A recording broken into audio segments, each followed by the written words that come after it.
Well, it's stored in their system. They just not going to share it with Right. you. Or it's going to be difficult for you to obtain access that. it. Right. Because you remember when we first started and we were trying to get those trip ID numbers for those trips? And we didn't document those trips.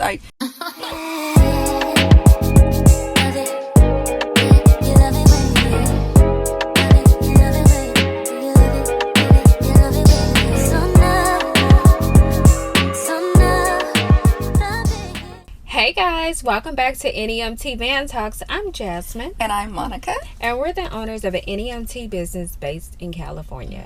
So, are you excited to start doing trips? I hope so. Wait a minute. Hold on. Let's make sure you have the right steps in place to make sure you're going to get reimbursed.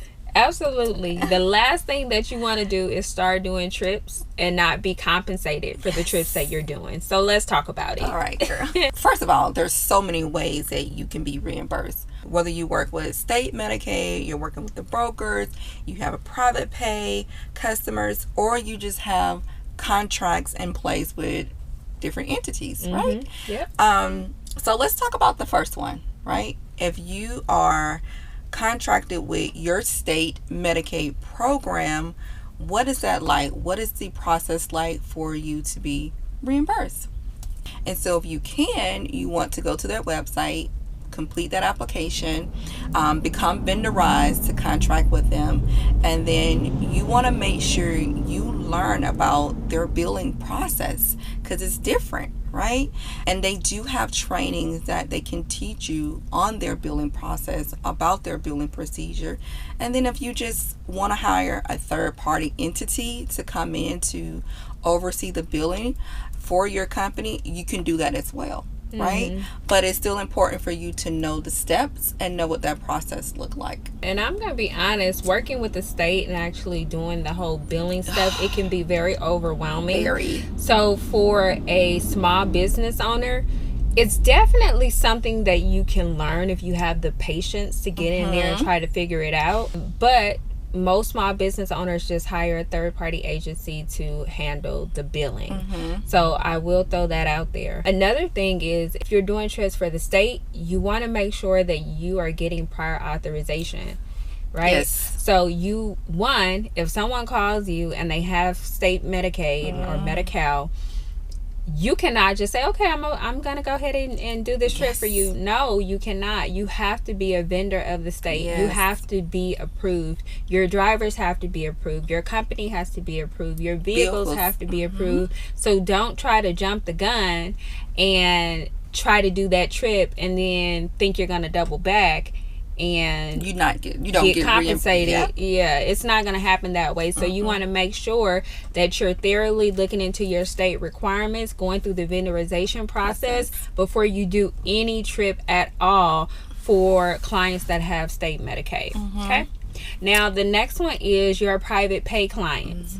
Now, a lot of y'all been doing trips and getting the money when you get there and all of that. Girl, I can't believe that. Yeah, we ain't teach you that way. No. We have taught you to get the money up front. Yes. So you need to have a payment processing system to bill your clients prior to you actually showing up to pick them up. We do have a video on our channel about payment processing. I highly suggest that you go check it out. It gives you 3 options that you can choose from. But when you are billing for private pay clients, you're either going to send them an invoice, which they must pay in order for the trip to be confirmed, or you can process the credit card payment over the phone. So private pay clients are a lot more easy and you get your money like up front. We love private pay clients.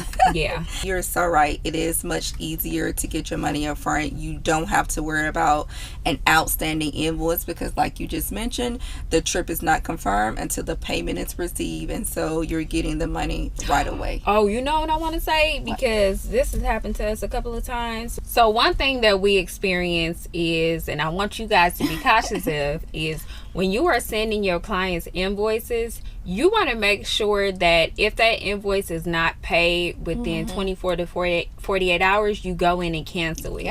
Because what we have experienced is that we'll tell a client, hey, we'll send you the invoice. Your trip is not confirmed until the invoice is paid. But if it's not paid within 24 to 48 hours, the invoice will be canceled. Well, we get busy. Yes. So there's sometimes where the invoice is not canceled and the clients forget to pay it. And like the morning of their appointment, they go in and pay the invoice, and we have to call them and be like, okay, sorry, like, yeah, we don't have any availability for you, and then refund them that money. So don't make mistakes like we did. Make sure that you're canceling that invoice within 24 to 48 hours, because the last thing that you want is to have to refund a client back because of, actually it's really their fault, because they should have paid the invoice in advance, but whatever. Just make sure you're closing it out. That's a good point. I forgot about that. But also when it comes to billing as well, before you start to complete broker trips as well, you want to know their billing system, their billing process, and so you should be thoroughly trained on that as well. Now, usually some brokers will train you on their billing process, but ultimately it's your responsibility to make sure that you're staying on top of your billing and that you're submitting billing weekly. I'm hearing people are waiting to submit their billing, or they have no idea on how to bill. They're emailing the brokers asking, like, can you give me some clarity on how I submit this billing?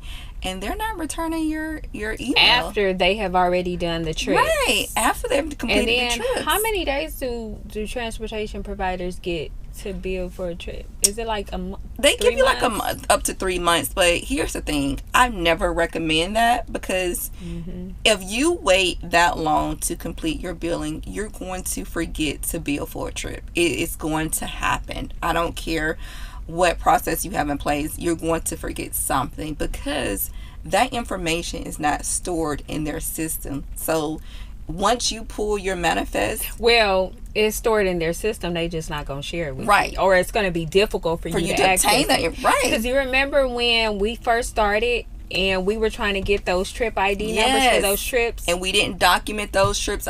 That's why it's so critical that you submit billing weekly.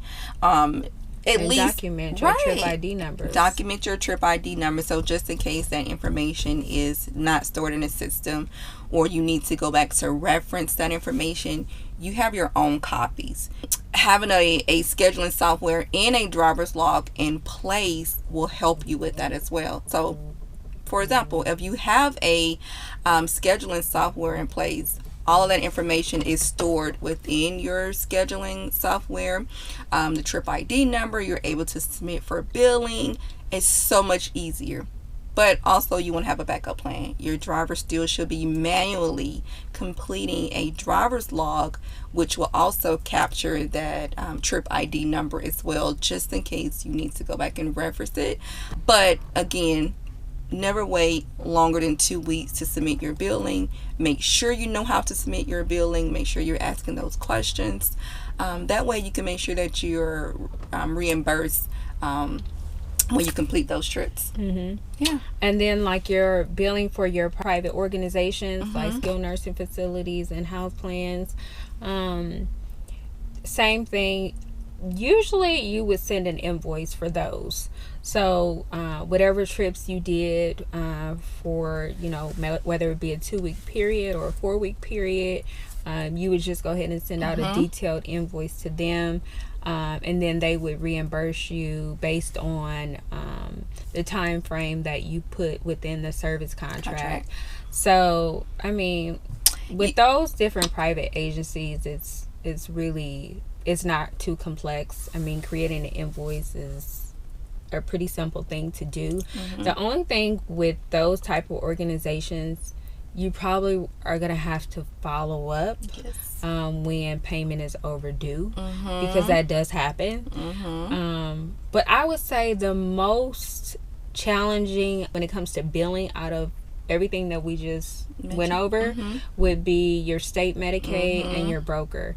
And honestly, billing with the broker is really not that difficult, especially if you have a scheduling software in place like MediRoads. But all in all, you can do it. You can do it.